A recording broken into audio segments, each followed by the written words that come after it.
Perdón, sí. Muy bien, entonces. A ver. Entonces, ¿qué vimos la clase pasada? O quizás antes de la clase pasada ya dimos algunos pantallazos para convencernos de que necesitamos un formalismo que mezcle la relatividad y a la cuántica, más allá de lo que estuvimos viendo a partir del modelo de quarks, o de la ecuación de Dirac y la ecuación de Klein-Gordon,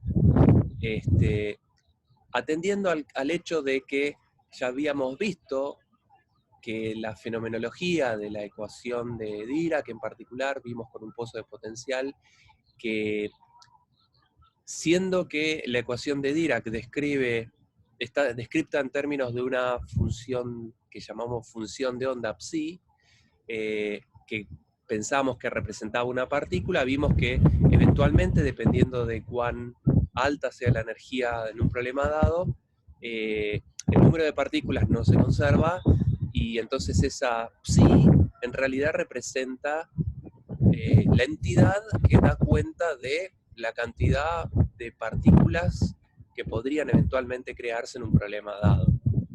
Entonces, a lo que me refiero es que necesitamos un formalismo que permita describir un sistema donde el número de partículas no sea una magnitud conservada, que si bien uno puede partir de un problema en el que tiene una partícula, dependiendo de las condiciones del problema, pueden surgir pares partícula-antipartícula compatible con las restricciones del problema.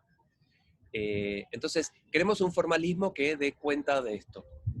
Y ese formalismo queremos que recupere la ecuación de Dirac o la ecuación de Klein-Gordon para una partícula libre en algún límite razonable.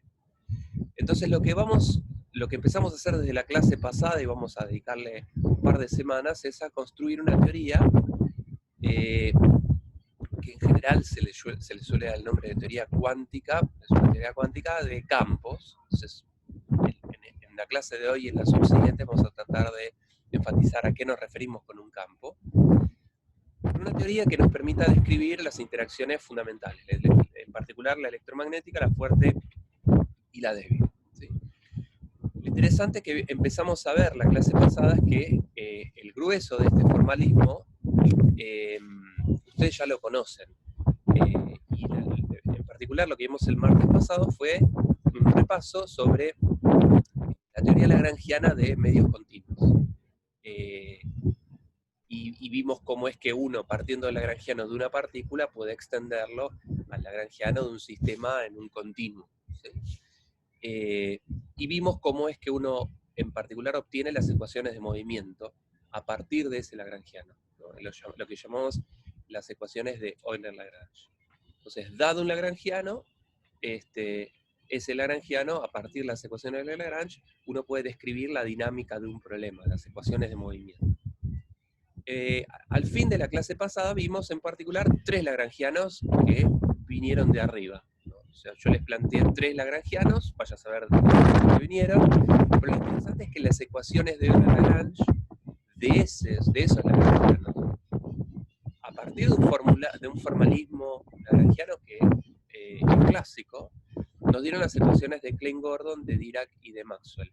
Las dos primeras en particular son ecuaciones que incluyen a descripciones de la mecánica cuántica. Entonces es interesante preguntarse de dónde es que surge en un formalismo clásico una descripción de problemas en los que entra en juego la cuántica. Bien, eso es lo que vimos en la clase pasada. Y hoy vamos a ver dos cosas. Primero vamos a hablar del teorema de Noether en este marco, cosas que ustedes ya saben, pero lo vamos a ver en el caso de este formalismo lagrangiano de campos. Y vamos a hablar sobre qué es segunda cuantificación y vamos a poner un ejemplo concreto de a qué nos referimos con esto. ¿Sí? Entonces empecemos por el primero de estos dos puntos, el teorema de Noether. Bueno, antes de eso, como coletazo de lo que vimos la clase pasada, nos habíamos preguntado de dónde salió la cuántica relativista, o sea, de dónde surge, por qué es que uno obtiene las ecuaciones de Klein-Gordon y de Dirac si utilizamos este formalismo lagrangiano, que es un formalismo clásico. Entonces, por supuesto, a ver que hay una pregunta. ¿Dando el viento de lleno? Sí. ¿Ahora se escucha mejor? Creo que el viento viene de allá. Bueno, muy bien, entonces, por supuesto que la información de la física está contenida eminentemente en los lagrangianos de los cuales partimos la clase pasada. ¿Sí? Entonces uno podría preguntarse por qué esos lagrangianos que vimos la clase pasada son especiales en el sentido de que nos dan las ecuaciones de Dirac y de Klein-Gordon.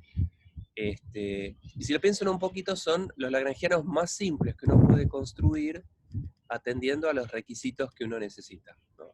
Entonces, por ejemplo, veamos el caso del lagrangiano de Klein-Gordon, que es este lagrangiano que vimos la clase pasada. Entonces, nosotros queríamos un lagrangiano que fuese real, así está construida esta teoría, que sea invariante de Lorentz, porque queremos que satisfaga la relatividad especial, y que esté descrito en términos de la variable dinámica, phi, y de su derivada, como requiere este lagrangiano. Entonces no hay mucho margen de elección, porque el campo phi en principio podría ser complejo. Si quiero que el lagrangiano sea real, lo más sencillo para hacer un lagrangiano real es escribirlo en términos de phi por phi conjugado. ¿Sí? De la variable sola entonces no puede depender, pero puede depender del módulo de esa variable al cuadrado, phi por phi conjugado.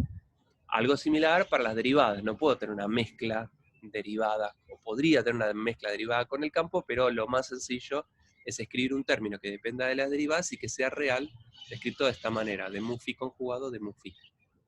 Entonces, lo siguiente que uno puede hacer es juntar esos dos términos con alguna constante apropiada y listo. Ese es el lagrangiano. Entonces, fíjense que la manera de construir este lagrangiano, a partir de los requisitos que uno tiene, es bastante trivial. Y esta es la versión más sencilla que uno puede escribir. Y si lo piensan un segundo, de mu, es el d'Alembertiano es la energía al cuadrado menos p cuadrado. Y necesito un término más que dé cuenta de la masa, y esto es la relación de dispersión relativista, está de alguna manera claramente descrita en ese lagrangiano. Entonces, menciono esto simplemente porque es interesante ver que estas estructuras, estos lagrangianos pueden ser estructuras bastante compactas, pero contienen mucha información, porque estos lagrangianos nos llevan a cosas que nosotros, a las cuales a ver, ¿cómo es que quiero decir lo que quiero decir? Que a nosotros nos costó un par de clases o varias clases construirla. Llevar a la ecuación de Dirac y entenderla nos llevó algunas clases, y de repente alguien nos dice que con una estructura, en un lagrangiano muy sencillo, uno obtiene exactamente la misma ecuación. ¿Sí? Entonces es interesante el hecho de que uno puede entonces describir física bastante rica a partir de estructuras muy compactas a través de este tipo de lagrangianos. ¿Sí? Muy bien, entonces, vamos con el teorema de Nether. Recuerden que el teorema de Nether ustedes lo vienen viendo que eventualmente desde el CBC, ¿no? Y lo que manifiesta es que si un problema tiene una determinada simetría, entonces existe una magnitud conservada. ¿Sí? Y ese teorema ustedes lo vieron en el contexto de la mecánica clásica, y también vieron que vale en mecánica cuántica, no relativista, y también vale en esta estructura de teoría de campos. Entonces, para tratar de entender el teorema de Nether, partamos de una transformación, ¿no? Supongamos que uno tiene un campo, y a ese campo le aplico una transformación, ¿sí? Y lo llevo a un nuevo campo, que lo llamo phi' de x, que es el campo viejo, bueno, que es el campo viejo transformado. Entonces esa transformación yo la puedo desarrollar en una serie de potencias, haciendo una transformación infinitesimal, ¿no? Entonces, en vez de hablar de una transformación que puede ser extremadamente compleja, la puedo escribir en su desarrollo en serie de Taylor. Entonces, en este sentido, el campo transformado va a ser el campo viejo más términos que dependan de un cierto parámetro infinitesimal que da cuenta de cómo es la transformación, ¿no? Entonces, el primer término es proporcional a este parámetro infinitesimal por una deformación del campo, más términos de orden superior en este parámetro infinitesimal que controla mi transformación. Una transformación general yo la puedo expresar de esta manera, infinitesimalmente, y una transformación continua la puedo pensar como integrando esta transformación infinitesimal. Entonces, recuerdo, alfa es el parámetro que me permite a mí controlar cuánto estoy transformando, y delta phi es cómo se deformó el campo. ¿Sí? Entonces, ahora que uno tiene una manera de describir una transformación de los campos, lo que decimos es que si ante esa transformación de los campos la física queda invariante, a eso lo llamo una transformación de simetría. Entonces, si yo tengo un campo, lo transformo, o tengo una variable dinámica que describe un problema, y hago una transformación de esas variables, y el problema físico sigue siendo el mismo, entonces esa transformación se llama una transformación de simetría. ¿Sí? Entonces vamos a decir que una transformación es de simetría si deja invariantes a las ecuaciones de movimiento. Si las ecuaciones de movimiento no cambian a pesar de que yo sí cambie los campos. ¿Sí?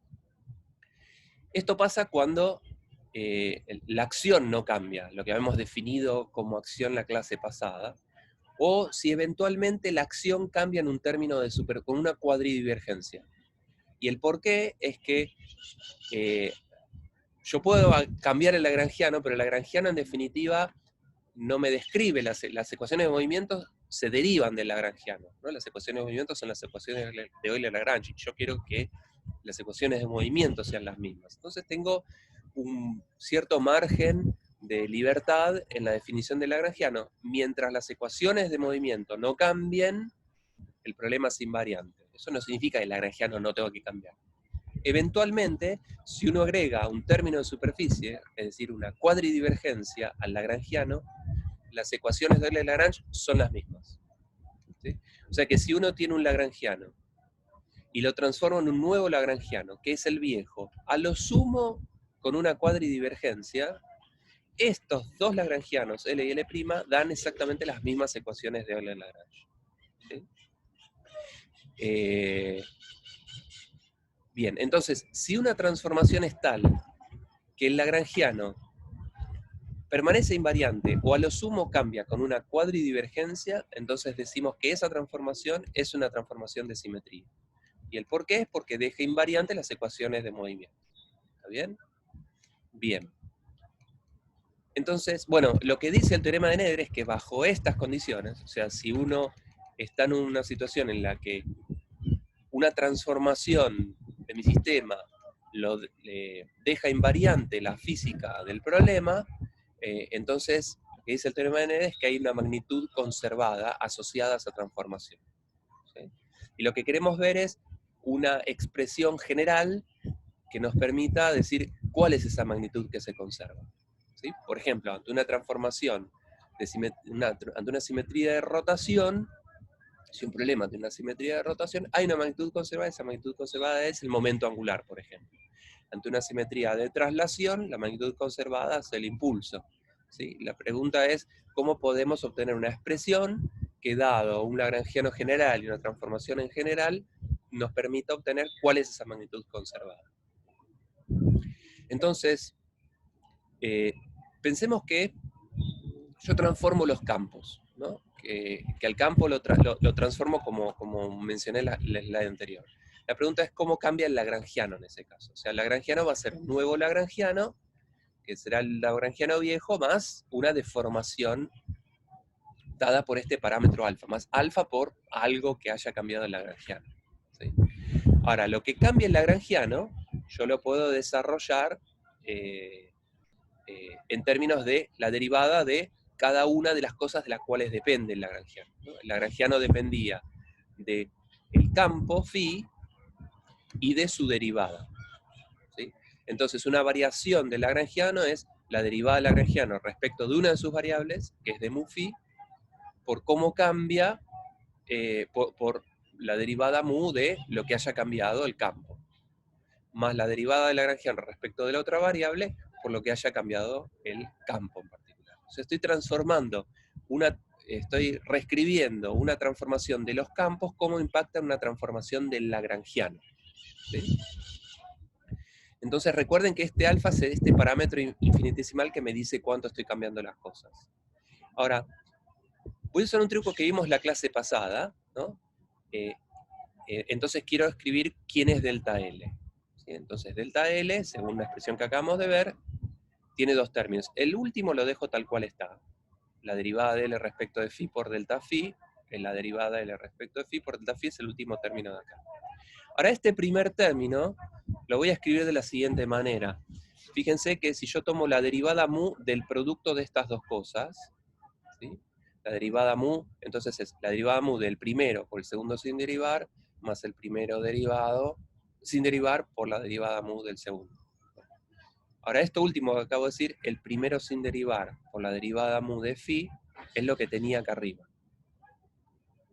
Es este dl a d de mu phi, es dl a d de mu phi, por la derivada mu de delta phi. Ese es el primero. ¿Sí? Pero si yo tomo esta derivada, además me va a quedar la derivada del primero por el segundo sin derivar. Entonces me va a quedar la derivada mu de dl a d de mu phi por el segundo sin derivar, o sea, por el delta phi sin derivar. ¿Sí? Entonces, si expando este primer término, me aparece el primero de acá, más este, que como tiene el signo cambiado, me da lo mismo. Entonces estos dos primeros términos que están acá, son exactamente lo mismo que este término de acá. ¿Sí? ¿Por qué lo escribo de esta manera? Porque si lo miran un cachito con cuidado, estos dos términos son la ecuación de Lagrange. Esto es la ecuación de Lagrange que vimos la vez pasada, ¿no? La derivada de L respecto de d mu phi, la derivada mu de eso, más la de L a d phi, era cero. ¿Sí? Esa es una conclusión que vimos la clase pasada. Entonces estos dos términos se anulan, ¿no? Y entonces, ante una transformación de los campos dado por un delta phi, ¿cómo se propaga la transformación de los campos? En la transformación del lagrangiano es esto. El delta L es este término de acá. ¿Sí? Entonces, en función de lo que vimos en el slide anterior, que decía que el teorema de Noether, que una transformación es de simetría si el lagrangiano no cambia, o sea, si este delta L, que es como se forma el lagrangiano, fuese cero. ¿Sí? Pero fíjense que este delta L es la derivada mu de algo. ¿Sí? Lo vuelvo a escribir en el slide que viene, ¿no?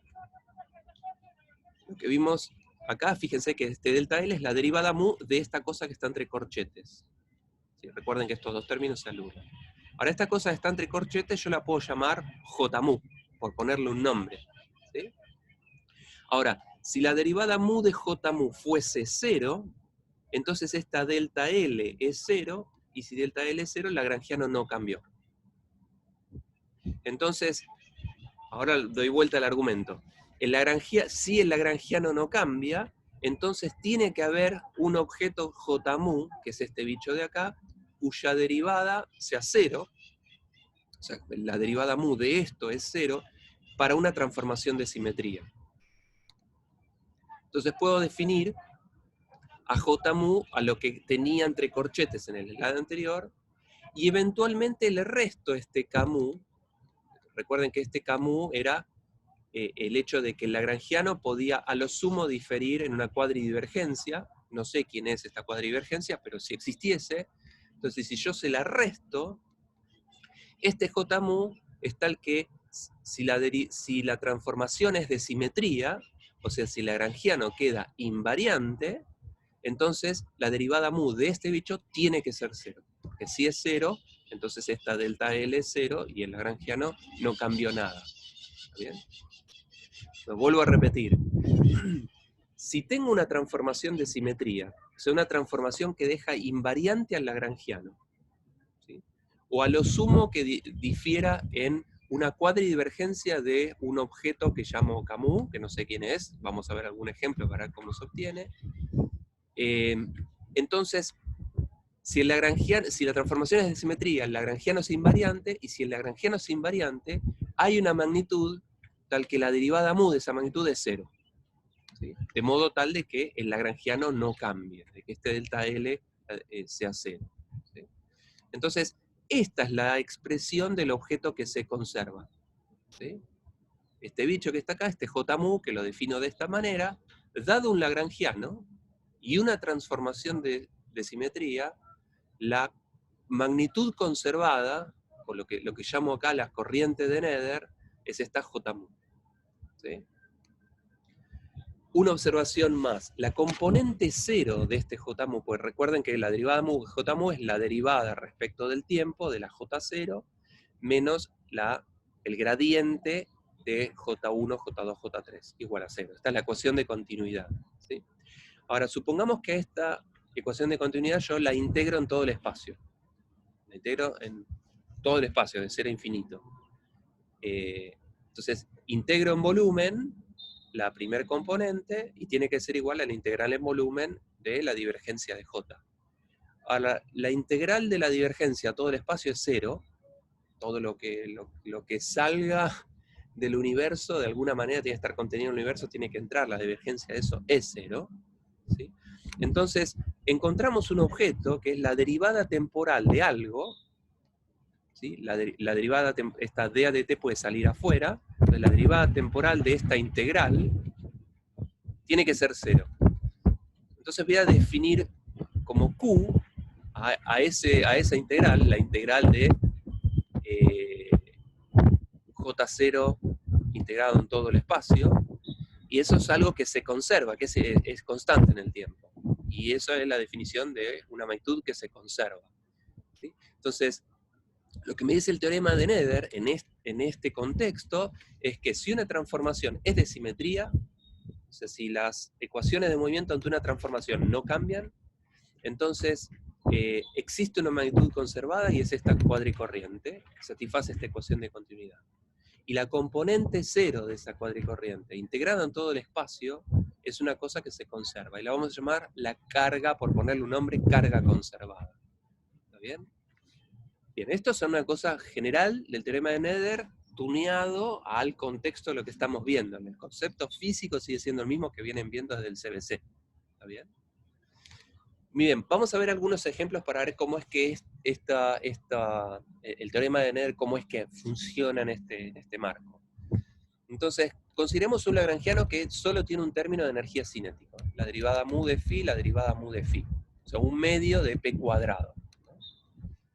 Y pensemos una transformación trivial, una transformación en el que el campo pasa a ser un campo nuevo, que es el campo viejo más una constante infinitesimal. Simplemente le agrego un valor constante. Si reemplazo phi por phi' en el lagrangiano, o sea, si en vez de phi yo pongo este phi', el lagrangiano primado me da exactamente lo mismo que el lagrangiano, porque al tomar la derivada, si este alfa es constante, ni pincha ni corta, ¿no? Entonces, en este caso, concretamente, el lagrangiano nos quedó idéntico. Significa que lo que yo había llamado Camus, en este caso, es 0. Porque recuerden que ese Camus, ¿quién era? Ese Camus es la diferencia entre el lagrangiano primado y el lagrangiano sin primar. ¿Sí? En este caso, como esa diferencia no existe por construcción, por este ejemplo en particular, entonces ese Camus no aparece acá, es la cuadrivergencia de 0. ¿Sí? Entonces ese Camus en este caso particular es 0. Muy bien. Entonces, esto lo que nos está diciendo es que esta transformación del campo deja invariante al lagrangiano, y entonces las ecuaciones de Euler-Lagrange del sistema sin primar y del sistema primado son las mismas, entonces la física es exactamente la misma, entonces esta es una transformación de simetría. Entonces, como es una transformación de simetría, porque el lagrangiano no cambió, Nether dice que hay una magnitud conservada y uno la puede calcular. Entonces la J mu, recuerden del slide anterior, habíamos visto esta expresión general, en la derivada de L respecto de d mu phi. En la derivada de L respecto de d mu phi. Pero esa derivada la hicimos la clase pasada, la derivada de el d'Alembertiano sobre 2 era de mu phi. Es una cuentita que hicimos, creo que la clase pasada o la anterior. ¿Sí? Entonces, esta derivada es directamente de mu phi. Y el delta phi es proporcional, es una constante. ¿Sí? Es ese alfa. En términos de alfa es alfa por 1. ¿Sí? Entonces, este J mu, si lo calculo explícitamente para este caso, me da la derivada mu de phi. La derivada mu de phi, si lo piensan, es el momento, ¿no? Es el cuadrimomento. En términos cero es la energía, y cuando mu vale 1, 2 y 3 es el P directamente. O sea que para un lagrangiano que es proporcional a P cuadrado, que es solo energía cinética, lo que me dice el teorema de Noether es que ante una transformación de los campos en el que solo le sumo un numerito, una traslación de mi sistema de referencia, el lagrangiano queda invariante, es una cosa que tiene energía cinética y ahora lo describo respecto a un sistema que lo trasladé, ¿sí? El lagrangiano queda invariante y el teorema de Noether me dice, podés calcular qué es la magnitud conservada y la magnitud conservada es P, es el cuadrimomento, ¿sí? Que es lo que uno esperaba. Veamos otro ejemplo, que es el lagrangiano de Klein-Gordon. ¿No? Este es el lagrangiano de Klein-Gordon que nosotros vimos hace unas clase pasada, y consideremos una transformación, en particular que sea una transformación de fase. O sea que al campo, yo lo transformo en un nuevo campo, que es el campo viejo, por un e a la i alfa q, donde q es una constante, ¿sí? Y alfa es un parámetro infinitesimal que me dice cuánto es que transformo la fase. Entonces considero el lagrangiano de Klein-Gordon y una transformación del campo que es un cambio de fase simplemente. ¿Sí? En este caso, el lagrangiano también queda invariante porque al tener de mu phi conjugado y de mu phi, la exponencial y la exponencial conjugada se anulan, ¿sí? Y lo mismo con el phi conjugado por phi. ¿Sí? La fase y la fase conjugada se anulan mutuamente. O sea que el lagrangiano, escrito en términos de los campos transformados, es idéntico al lagrangiano original.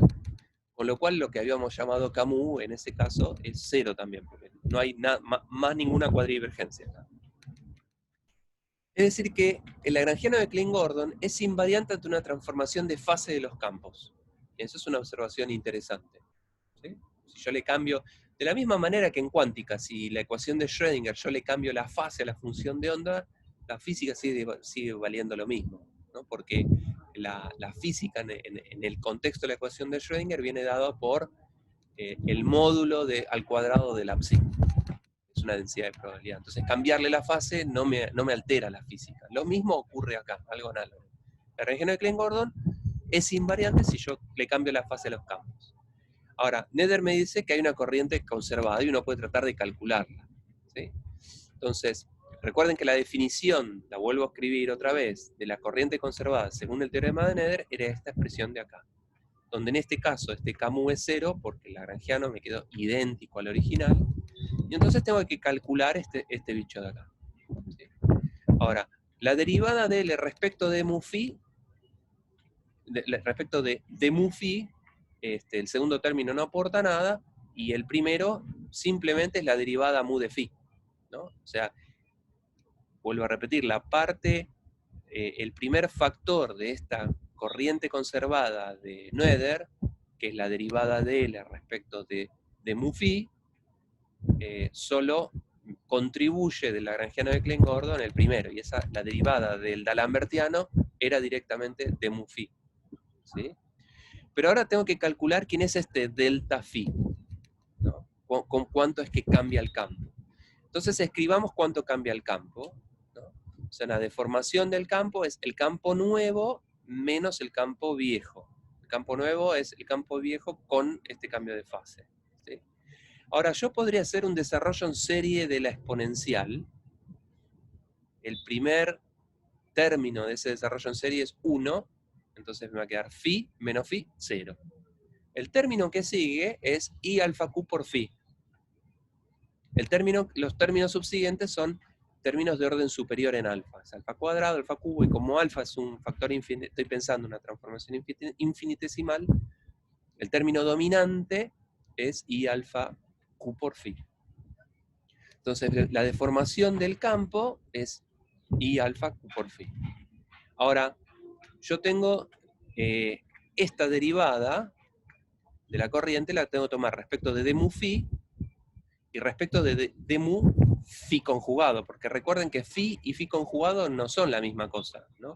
Porque si el campo es complejo, tengo 2 grados de libertad, en vez de escribir las cosas en términos de phi 1 y phi 2, las puedo escribir en términos de phi y phi conjugado, o sea que phi y phi conjugado son 2 campos completamente, son independientes, son 2 grados de libertad distintos. Entonces, en esta expresión yo voy a tener que tomar la derivada lagrangiana respecto de d mu phi, y después voy a tener que más la derivada de lagrangiano respecto de d mu phi conjugado. Entonces voy a necesitar el delta phi y voy a necesitar el delta phi conjugado también. Entonces calculemos el delta phi conjugado. Bueno, es lo mismo que acabo de hacer. El delta phi conjugado va a ser el campo nuevo, que es cambiarle la fase, pero como lo estoy conjugando, le cambio la fase en un signo menos el campo viejo, que era el phi conjugado. Hago un desarrollo en serie de Taylor, y el término dominante, el término lineal en alfa, es menos I alfa Q por phi conjugado. ¿Sí? Entonces, ahora que tengo estos delta phi y delta phi conjugado, que es esto, y recordando que la derivada de L respecto de d mu phi, donde el lagrangiano es el de Klein-Gordon, eso me daba directamente d mu phi. Bueno, si tomo la derivada respecto de mu phi, me da d mu phi conjugado, y si tomo la derivada respecto de mu phi conjugado, me da d mu phi. Entonces, escribo directamente, la derivada respecto de mu phi me da d mu phi conjugado, el delta phi me dio alfa q por phi, I alfa q por phi, entonces I alfa q por phi, el alfa lo cancelo a ambos lados de esta expresión, no aparece. Y después el otro término es tomar la derivada de L respecto de mu phi conjugado, y eso me da d mu phi, y lo tengo que multiplicar por el delta phi conjugado, ¿no? Que es este bichito de acá, que es proporcional a phi conjugado. Bien. Entonces, aplicando el teorema de Noether a un lagrangiano que quedó invariante ante esta transformación, la corriente conservada es este bicho de acá. ¿Sí? Pero esto no es ni más ni menos que la corriente de Klein-Gordon que nosotros obtuvimos hace, no sé, 5 o 6 clases. ¿Sí? Es exactamente la corriente de Noether, la corriente de Klein-Gordon que satisface la ecuación de continuidad de Klein-Gordon que obtuvimos por fuerza bruta, multiplicando la ecuación de Klein-Gordon por el conjugado, después conjugando y multiplicando por la función, restando miembro a miembro, haciendo cuentas a lo bestia, llegamos a que hay una corriente conservada en la ecuación de Klein-Gordon hace varias semanas. Bueno, acá obtuvimos por otro camino, aplicando el teorema de Noether, la corriente, con la misma corriente de Klein-Gordon que satisface esa ecuación de continuidad, que es una corriente conservada exactamente. ¿Sí? Entonces, si lo piensan un instante, digamos, por otro camino, obtuvimos el mismo resultado que habíamos obtenido hace varias clases cuando nos dimos cuenta que la ecuación de Klein-Gordon satisface una ecuación de continuidad. ¿Sí? Pero acá esto surge dándonos cuenta de que el lagrangiano de Klein-Gordon es invariante ante una transformación de fase. O sea que el lagrangiano no cambia si yo cambio los campos con una fase arbitraria, ¿sí? Y aplicando el teorema de Noether, entonces la magnitud que Noether me dice, hay algo que se conserva, es exactamente lo que nosotros habíamos obtenido por otro camino. ¿Sí? A ver, ¿hay alguna pregunta? ¿Repetís cómo llegaste al segundo término de la corriente de Klein-Gordon? Me perdí un poco y no logro llegar. Vamos, repito. Entonces, ante una transformación de fase, el lagrangiano de Klein-Gordon queda invariante. ¿Sí? Entonces, el teorema de Noether me dice, hay una corriente conservada, y la forma de calcularlo es esta de acá. ¿Sí? En este caso, este Camus es 0 porque el lagrangiano me quedó idénticamente al anterior. No me quedó ninguna cuadridivergencia. Entonces, no me quedó ninguna cuadridivergencia, lo que yo llamé Camus es 0 en este caso. Entonces, ahora me interesa ver cómo calculo esto. Ahora, como el lagrangiano depende de phi y de phi conjugado, entonces yo acá voy a tener que tomar la derivada de L respecto de d mu phi por delta phi, más la derivada de L respecto de d mu phi conjugado por delta phi conjugado. Porque acá el lagrangiano no depende solamente de un campo phi, sino que depende de un campo phi y un campo phi conjugado. Entonces, acá arriba calculamos cuál es el delta phi y cuál es el delta phi conjugado. Fíjate que delta phi es proporcional a phi y delta phi conjugado es proporcional a phi conjugado. ¿Sí? Entonces, la derivada de L respecto de d mu phi, como el lagrangiano de Klein-Gordon es d mu, si yo derivo respecto de d mu phi, eso me da d mu phi conjugado. Entonces, el primer factor acá de L respecto de mu phi es d mu phi conjugado, que es lo que escribí aquí, d mu phi conjugado. Ahora, el delta phi vimos que es proporcional a phi, entonces el delta phi lo escribí como phi. Este segundo término tiene que ver con la derivada de L respecto del otro grado de libertad, que es phi conjugado. Entonces la derivada de L respecto de d mu phi conjugado, la derivada respecto de mu phi conjugado me da d mu phi, que es este d mu phi que escribí aquí. Y el delta phi ahora, entonces en realidad es d phi conjugado. ¿Sí? Ok. Y entonces, bueno, el de phi conjugado es proporcional al phi conjugado, y me quedó exactamente lo mismo que vimos de la corriente de Klein-Gordon. ¿Bien? Bien. Con esto termino con lo que quería contarles del teorema de Nether.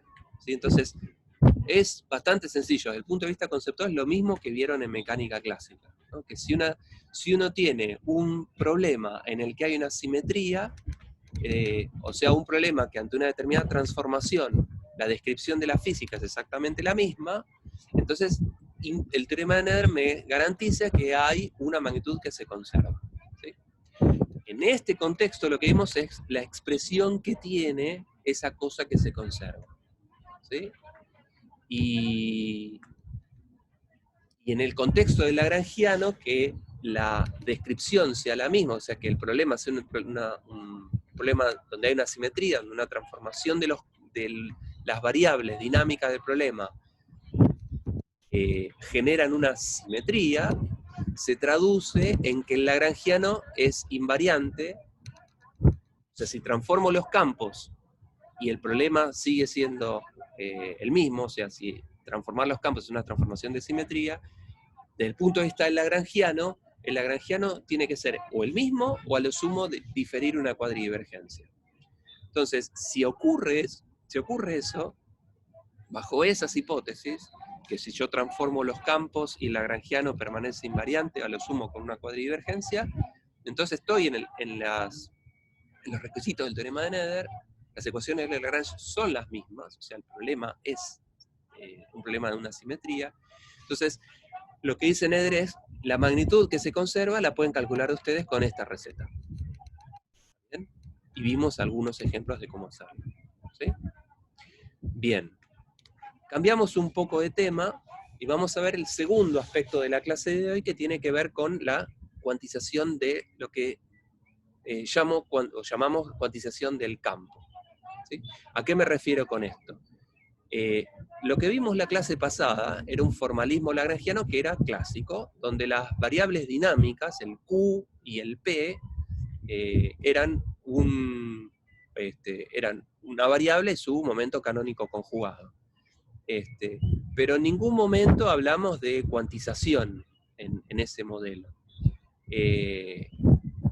Entonces uno lo que podría hacer es hacer ese mecanismo de cuantización. ¿Qué significa cuantizar algo? Significa promover las variables del problema, sea la energía, el momento o el impulso, promoverlos al rango de operadores, ¿sí?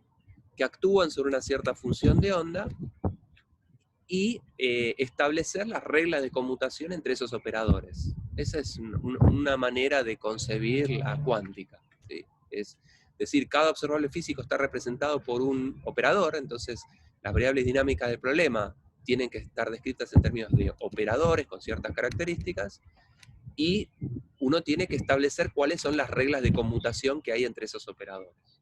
¿Sí? Entonces, en el caso discreto, las variables pueden ser Q y P, ¿no? Y uno tiene unas ciertas reglas de conmutación entre Q y P, ¿no? Q con el propio P no conmutan, pero una componente de Q con una componente de P distinta, sí, ¿no? Supónganse que Q es X y P es P, entonces X con PI es 0, pero X con PX es proporcional a I. Y Q con Q conmutan y P con P también conmutan. ¿Sí? Estas son reglas de conmutación para una variable dinámica y su momento canónico conjugado. En el caso continuo, yo podría tratar de copiar esto, ¿no? Y decir que phi es Q y lo que habíamos llamado pi es la juega de P. O sea, en el caso continuo, en vez de ser una variable Q, ahora es una función del espacio, y su momento canónico conjugado es lo que habíamos visto, que se definía como la derivada de L respecto de phi punto. ¿Sí? Esa era la definición de pi. Es el momento canónico conjugado de phi. Entonces las reglas de conmutación yo las podría escribir de la misma manera, ¿no? Que phi en X con phi con Y es 0, que componentes distintas de pi son 0, y que phi y pi de la misma variable son, bueno, acá tendría que ser I en realidad, hay un error de tipeo, este pi de I es la delta, pero ahora, como esto es un continuo, en vez de la delta de Kronecker, es la delta de Dirac. ¿Sí? Entonces establezco ciertas reglas de conmutación para mis variables dinámicas, ¿no? Entonces las variables dinámicas ahora son phi y pi, que son funciones continuas del espacio-tiempo. ¿Sí? Si lo piensan un segundo, ahí hay algo importante porque en mecánica clásica, ¿no? Un problema cualquiera uno lo describe en términos, pensemos en un oscilador armónico, por ejemplo, por poner un ejemplo sencillo. Uno describe el problema en términos de las variables dinámicas que son X y P, ¿sí? La posición y el impulso. Ahora, en cuántica, la posición y el impulso uno las promueve a operadores que actúan sobre una función de onda, o sea que X y P ahora son operadores, el operador X aplicado a phi, o el operador P, que es proporcional a la derivada espacial, aplicado a la psi. Pero ahora, en términos de estos phi, ahora phi es la variable dinámica del lagrangiano, ¿sí? Y estoy promoviendo, que es lo que nosotros veníamos llamando la función de onda, porque en los lagrangianos, el phi o el psi que ponemos, el lagrangiano de Klein-Gordon, el lagrangiano de Dirac, es lo que nosotros asociamos con la función de onda. ¿Sí? Y los operadores actúan sobre la función de onda. Pero ahora estamos diciendo que este phi o este psi son operadores. Estoy haciendo como son la variable dinámica, la variable de la cual dependen los lagrangianos. Entonces estoy promoviendo el rango de operadores que tienen que actuar sobre algo. Pero entonces estos bichos no son más una función de onda.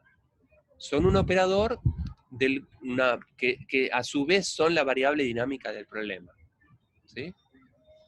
Lo que acabo de decir es una cuestión medio filosófica, pero para entender la diferencia entre lo que nosotros llamamos función de onda en cuántica y lo que ahora a lo que ahora le achaco la responsabilidad de este phi, ¿sí? Que es un operador ahora, no es una función de onda. ¿Sí? Entonces, para seguir adelante y para ver un ejemplo concreto, a la variable dinámica phi de x la voy a escribir en términos de su transformada de Fourier. O sea, en vez de escribir phi de x, lo voy a escribir en términos de phi de p, haciendo una transformada de Fourier. ¿Sí? Entonces, si este fuese mi phi de x, y pienso en el lagrangiano de Klein-Gordon, ¿sí? Si agarro el lagrangiano de Klein-Gordon, que vimos hace un par de slides, y reemplazo a phi de x por esta expresión, por su transformada de Fourier, recuerden que el lagrangiano de Klein-Gordon era d mu phi, era el de Lambertiano, ¿no? La componente 0 de ese de Lambertiano es la derivada segunda respecto de t dos veces, y las componentes espaciales son la derivada segunda respecto de x dos veces, de y dos veces, de z dos veces, o sea, me da p cuadrado. O sea que estos dos primeros términos dan cuenta de mu, Y después la ecuación de Klein-Gordon tiene un término que es proporcional a la masa al cuadrado. ¿Sí? Entonces, si ustedes reemplazan a este phi en el lagrangiano de Klein-Gordon, la expresión a la que llegan es esta de acá. O sea, este es el lagrangiano de Klein-Gordon escrito en términos de la transformada de Fourier. ¿Sí? Ahora, si lo miran con cuidado, esta ecuación diferencial, ¿sí? Esto es la ecuación diferencial de un oscilador armónico, la derivada segunda respecto del tiempo dos veces de mi función, más una constante por mi función, igual a 0. Esta es la ecuación de un oscilador armónico, con una frecuencia que es p cuadrado más m cuadrado. Una frecuencia al cuadrado que es p cuadrado más m cuadrado. ¿Sí? O sea que el lagrangiano de Klein-Gordon, escrito en términos de transformada de Fourier, es una ecuación de oscilador armónico. ¿Sí? Y el carácter de oscilador armónico asociado a la ecuación de Klein-Gordon viene directamente de cómo es la relación de dispersión relativista, por cómo es que construimos la ecuación de Klein-Gordon. ¿Sí? Entonces, la ecuación de Klein-Gordon, escrito en términos de phi de p, satisface una ecuación de un oscilador armónico. ¿Está bien? Entonces, recordemos cómo es que se resolvía un problema de oscilador armónico en cuántica, ¿no? Otra vez el oscilador armónico. Entonces, ¿cómo se resolvía una ecuación de este estilo? O sea, tengo un oscilador armónico que es un hamiltoniano que es proporcional a p cuadrado más x cuadrado. ¿Sí? Había muchas maneras de resolver el problema del oscilador armónico, ¿no? Uno podía hacer una ecuación diferencial recurrente con polinomios, no me acuerdo, se llamaba Legendre o algo por el estilo, ¿no? Y resolverla a base de fuerza bruta, ¿no? Otra manera interesante es utilizar lo que llaman creadores de operación y destrucción. O sea, uno puede cambiar las variables respecto a las cuales está descrito el hamiltoniano, en vez de escribirlo en términos de x y de p, escribirlo en términos de otros operadores que voy a llamar a y adaga, ¿no?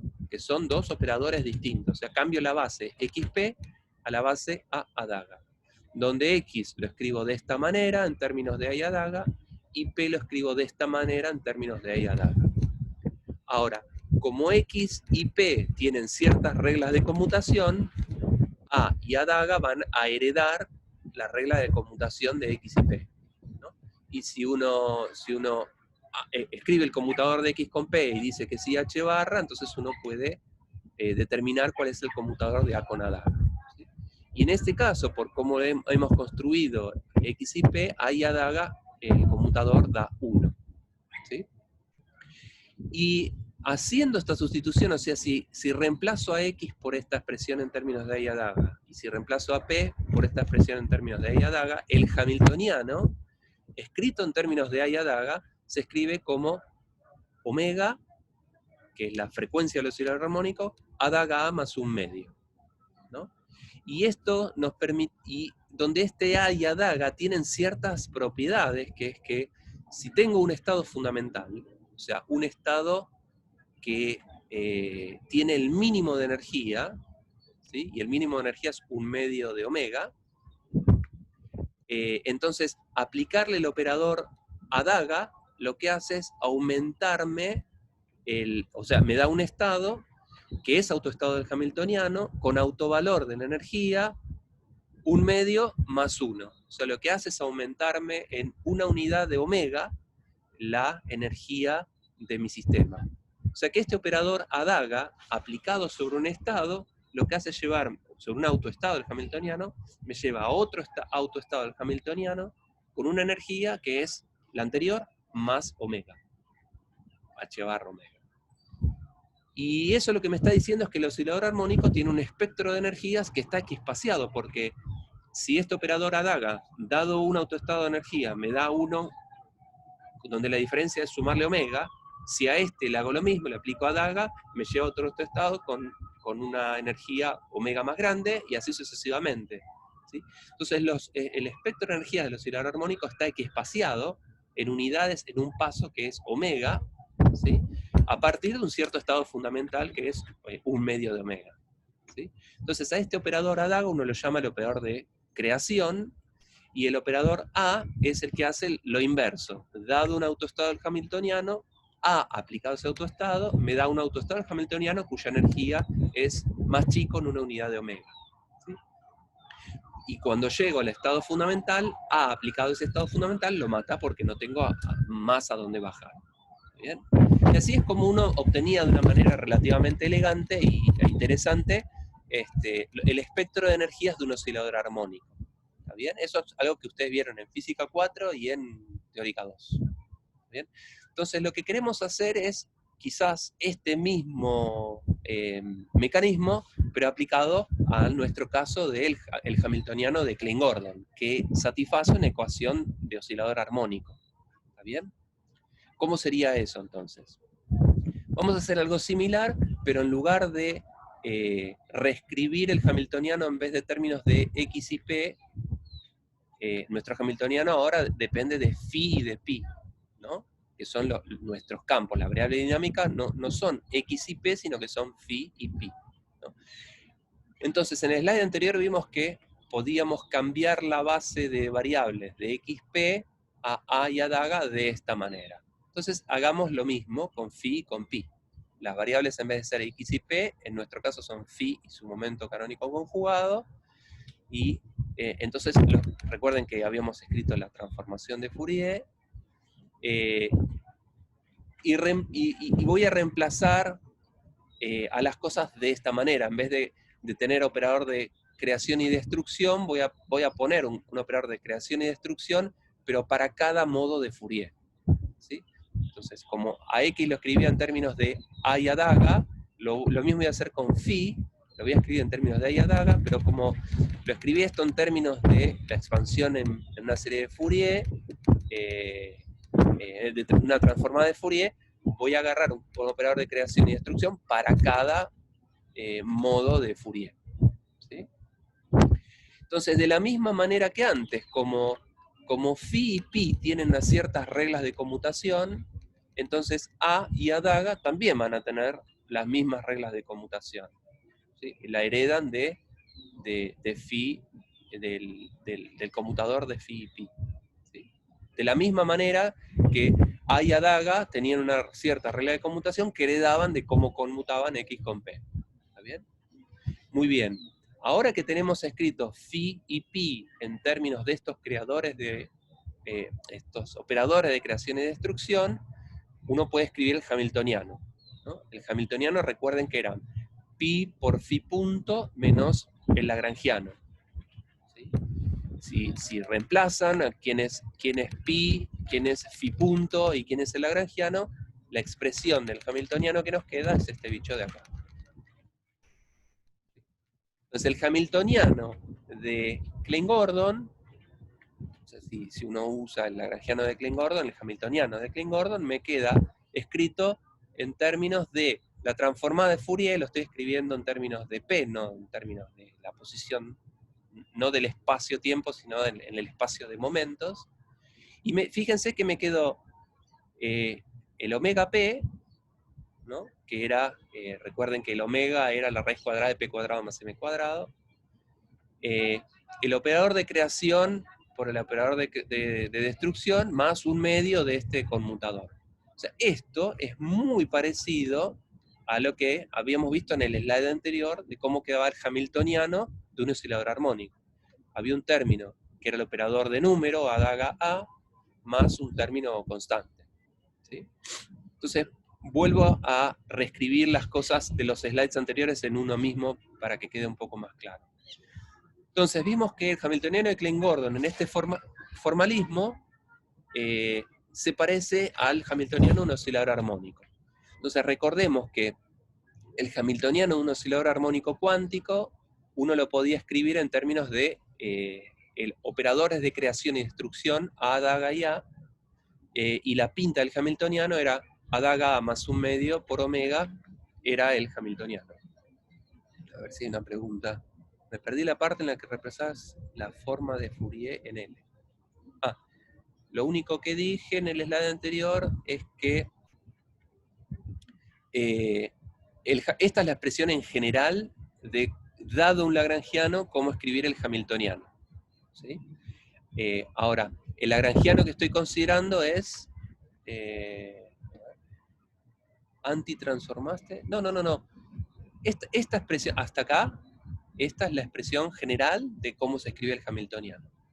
Ahora, en el caso particular del lagrangiano de Klein-Gordon, él es el lagrangiano de Klein-Gordon. Pero ahora esto lo escribo en términos de la transformada Fourier, porque fíjate, esto está escrito en términos de la variable x, del espacio-tiempo, phi de x. Pero lo quiero escribir en términos de phi de p, ¿sí? Entonces, hago la transformada de Fourier, reemplazo con este phi de x y este pi de x, ¿sí?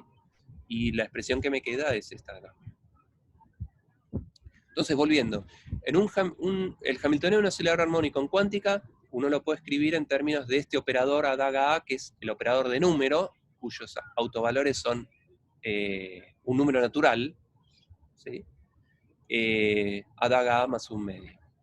El hamiltoniano de Klein-Gordon, acabamos de ver que tiene la ecuación que tiene que satisfacer, es la ecuación de un oscilador armónico, y si uno lo escribe explícitamente, el hamiltoniano de Klein-Gordon, en términos de su transformada de Fourier,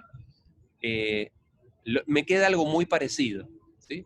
El primer término me viene bárbaro porque es este operador de número. Los autovalores de este eran números naturales, los autovalores de este son exactamente lo mismo, ¿sí?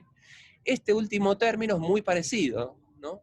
Pero el problema es que este conmutador de AP con adaga P es proporcional a la delta de Dirac, ¿no? Y uno lo asociaría a este término con el estado fundamental, ¿sí? El término es que el problema es que esto está integrado en P. Y esta delta de Dirac integrada diverge. Pero si uno piensa que es la energía del estado fundamental, pero si uno piensa que uno mide diferencias de energía, y la diferencia, y este es un término que para cada P es constante, entonces al restar, está bien que da infinito, pero resto el mismo infinito cuando tomo diferencias de energía. Entonces este último término uno lo puede despreciar, pensando que uno lo que mide son diferencias de energía. ¿Está bien? Entonces, lo que acabamos de ver es que el hamiltoniano de Klein-Gordon lo puedo describir en términos de lo que nosotros vimos como un oscilador armónico, con este operador adaga P ADP. ¿Sí? Entonces, de la misma manera, todo lo que sabemos de oscilador armónico lo podemos aplicar al caso de la ecuación de Klein-Gordon, porque satisface, en términos de su transformada de Fourier, satisface una ecuación de un oscilador armónico y lo escribimos de manera explícita recién. Entonces uno podría preguntarse cuál es el espectro, ¿no? Entonces supongamos que tengo un estado que llamo el estado cero, que representa el vacío, ¿sí? Y que tiene una energía asociada a cero porque corresponde a no tener nada, ¿sí? Entonces, si aplico el operador adaga, adaga para un dado P, a este operador, a este estado del vacío, lo que hago es generarme una partícula con momento P. Si aplico el operador adaga P nuevamente, lo que hago es generar otra partícula con el mismo momento P, ¿sí? Entonces, lo que hace este operador adaga es crearme, aplicado al vacío, este operador adaga me genera un estado, un autoestado de Klein-Gordon con momento P. Es decir, una partícula de Klein-Gordon con momento P. Y eso lo puedo hacer de manera sucesiva. Yo puedo aplicar el operador adaga las veces que quiera. Eso es lo mismo que hacíamos con un oscilador armónico. O sea, con estos adaga P lo que hacen es generarme autoestados de momento con una cierta energía de una partícula de Klein-Gordon, ¿sí? Entonces, uno puede pensar que si yo tengo el vacío y aplico el operador de creación, me genera una partícula que está bien descrita por la ecuación de Klein-Gordon, y eso lo puedo volver a hacer, ¿sí? La cantidad de veces que a mí se me dé la gana, ¿sí? Es más, yo podría crear primero una partícula con momento Q, aplicándole al vacío el operador adaga Q, y después volver a aplicar el operador adaga P a eso, y me daría un autoestado con momento P. Y eso lo podría hacer de la manera que se me dé la gana. O sea, yo puedo generar del vacío un autoestado con momento P, ya lo tengo, y ahora agarro el vacío y le genero un autoestado con momento Q. Y el orden en el que yo haga eso es completamente indistinto. Al final voy a tener una partícula con momento P, un autoestado de Klein-Gordon con momento P y un autoestado de Klein-Gordon con momento Q. Y el orden en el que lo hago es completamente invariante. ¿Sí? Es más, yo podría generarme la cantidad de estados con momento P que se me dé la gana aplicando adaga P de manera recurrente. ¿Sí? O sea, significa que el orden en el que yo creo estados es invariante, es simétrico, ¿sí? Y yo puedo generarme tantos estados como quiera con exactamente el mismo número cuántico, con exactamente el mismo valor de P. Pero eso no es ni más ni menos que la definición de la estadística de Bose-Einstein, ¿no? Un bosón, una partícula que está descrita por la estadística de Bose-Einstein, es una estadística en la que uno puede generar tantos autoestados con exactamente los mismos números cuánticos como se me dé la gana, ¿sí? Es el condensado de Bose. Puedo generar infinitas partículas con momento P, aplicando recurrentemente a adaga P, y es indistinto el orden en el que hago las cosas, ¿sí? A diferencia de la estadística de Fermi-Dirac, donde generar una cosa y después otra es menos, es antisimétrico, ¿no? Y en la estadística de Fermi-Dirac uno no puede generar más de un estado con un cierto set de números cuánticos, mientras que acá puedo generarme la cantidad que quiera con el mismo momento P. O sea que lo que acabamos de ver es que la ecuación de Klein-Gordon implícitamente es una ecuación de oscilador armónico, y cuantizando los campos, o sea, diciendo, el lagrangiano de Klein-Gordon depende de mi variable phi, pero entonces ahora cuantizar significa que phi es un operador, ¿sí? Y establezco reglas de conmutación, escribo el hamiltoniano y encuentro los autovalores. Lo que vemos es que la manera de construir los autoestados del hamiltoniano se corresponde directamente con las características de la estadística de Bose-Einstein. Yo puedo generarme la cantidad que se me dé la gana de estados con exactamente el mismo número cuántico, ¿sí? Y la creación de cosas es completamente simétrica. O sea, yo puedo permutar objetos y eso es exactamente el mismo estado, ¿sí? Entonces, eso significa que la ecuación de Klein-Gordon está descrita por la estadística de Bose-Einstein, ¿sí? Si ustedes miran en un libro cómo es exactamente lo mismo, este mismo proceso de cuantización, pero en vez de partir del lagrangiano de Klein-Gordon, parten del lagrangiano de Fermi-Dirac, del lagrangiano de Dirac, la idea es completamente similar, pero es un poco más complicada, por eso es que se los dejo para que lo lean de algún libro, pero las conclusiones a las que uno llega al final, como hemos llegado acá, es que la ecuación de Dirac nos lleva a una estadística, cuando uno hace este proceso de cuantización, nos lleva a una estadística de Fermi-Dirac, ¿sí? Donde las cosas son antisimétricas ante una permutación y que solo puede ocuparse un estado con una única partícula. No puedo generar infinitos estados idénticos, ¿sí? Y eso se lo dejo para que lo lean, porque las cuentas son un poco más complicadas, pero el concepto del razonamiento es exactamente el mismo. ¿Bien? Entonces, esto era lo último que tenía para contarles. Entonces, lo que vimos en la clase de hoy son dos cosas un poquito disjuntas. Lo primero tiene que ver con cómo describir el teorema de Noether en el marco de esta teoría lagrangiana que estamos describiendo, y hablamos un poquito de cuantización del campo, donde a orden cero la idea principal para llevarse a casa sería que uno, vimos explícitamente que el lagrangiano de Klein-Gordon nos lleva a la estadística de Bose-Einstein. Es decir, que el lagrangiano de Klein-Gordon describe bosones.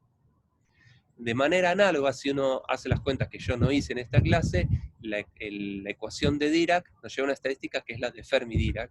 O sea que la ecuación de Dirac describe fermiones. Tiene sentido porque la ecuación de Dirac estaba asociada a partículas de spin 1 medio y antipartículas de spin 1 medio, que son fermiones.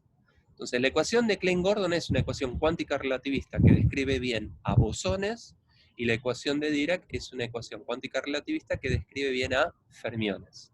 ¿Sí? Y el otro concepto interesante para meditar en este fin de semana es el hecho de que los lagrangianos, en términos de lo que vimos la clase pasada, que uno puede describir física interesante como la ecuación de Dirac o la ecuación de Klein-Gordon, a partir de lagrangianos que dependen de una cierta función phi de x. ¿No? En la ecuación de Dirac, o cuando vimos la ecuación de Dirac, o cuando vimos la ecuación de Klein-Gordon, esa phi era la función de onda, así lo habíamos construido esa ecuación. Por analogía, porque arrastrábamos lo que llamamos phi de x de la ecuación de Schrödinger, que a eso lo llamamos la función de onda. ¿Sí?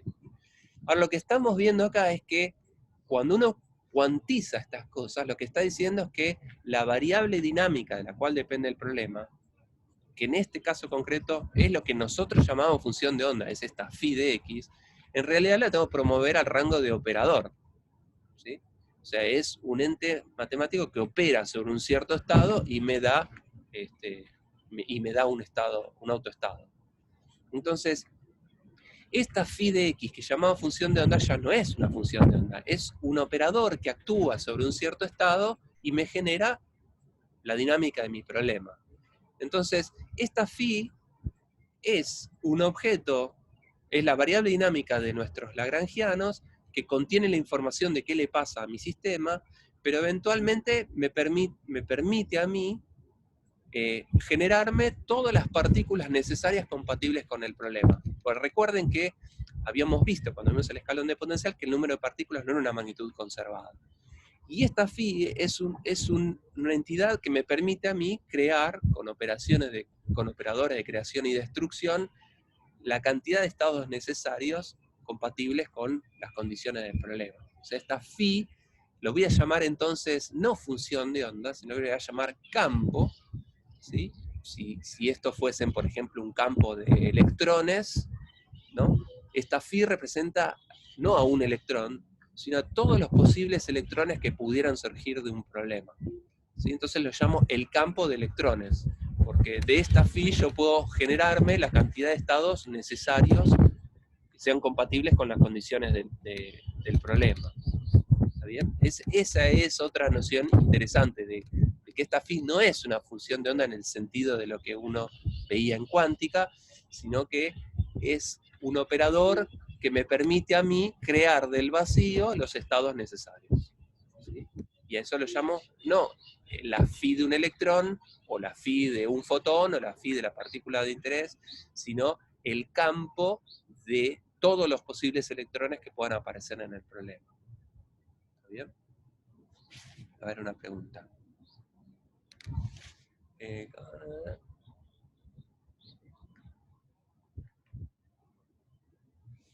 Claro, la pregunta está muy bien, dice, en el caso de Fermi-Dirac habíamos, en el caso de la ecuación de Dirac, vimos que surgía un grado de libertad adicional que reconocíamos que era el spin.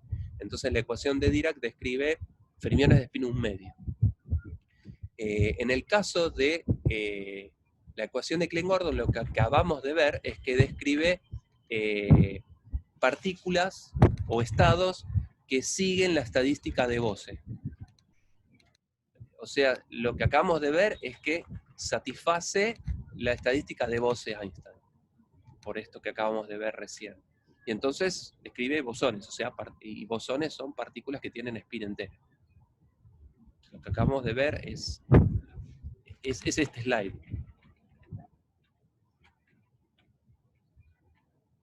Genial.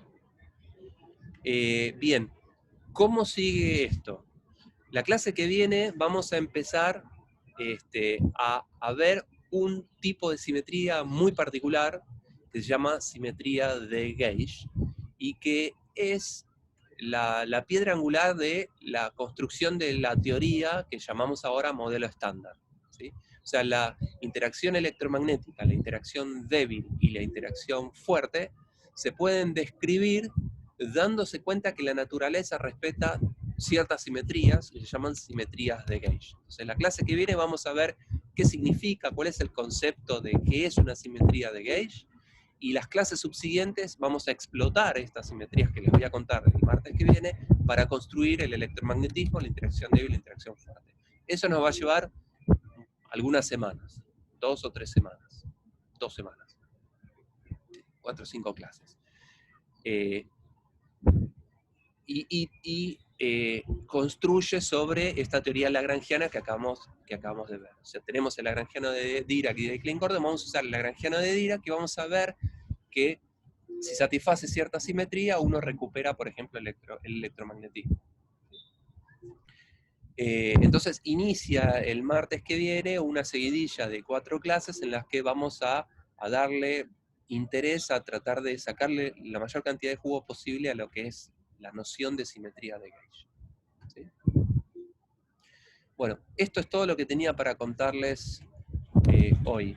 Queda tiempo, así que si quieren hacer alguna pregunta podemos aprovechar.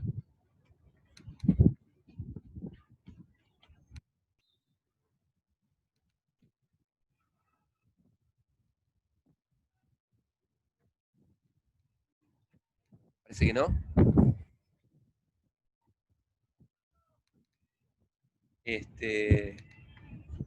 Bueno, si no hay más preguntas, entonces yo quería preguntar por qué la J no depende del tiempo.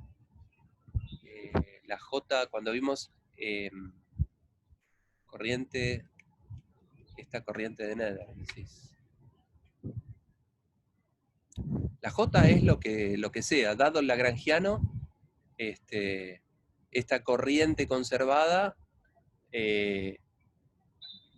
depende de cada lagrangiano en particular.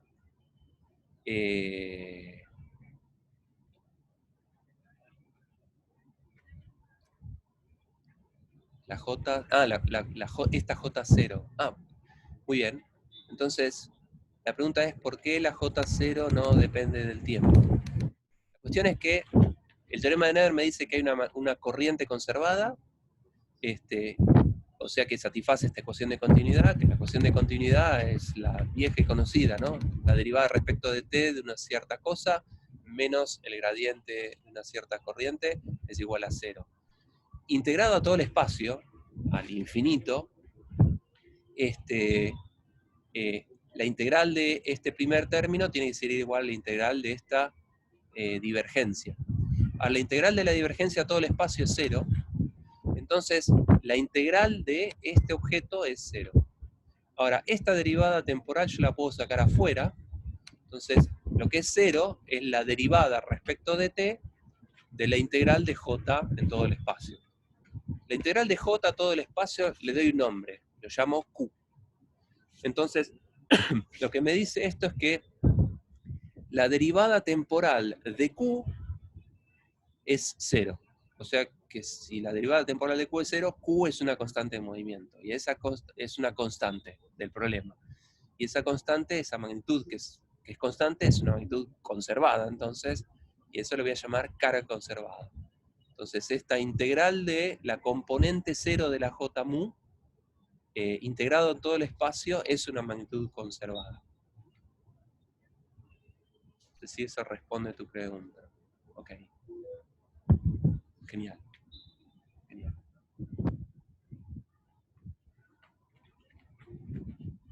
Muy bien, entonces le paso la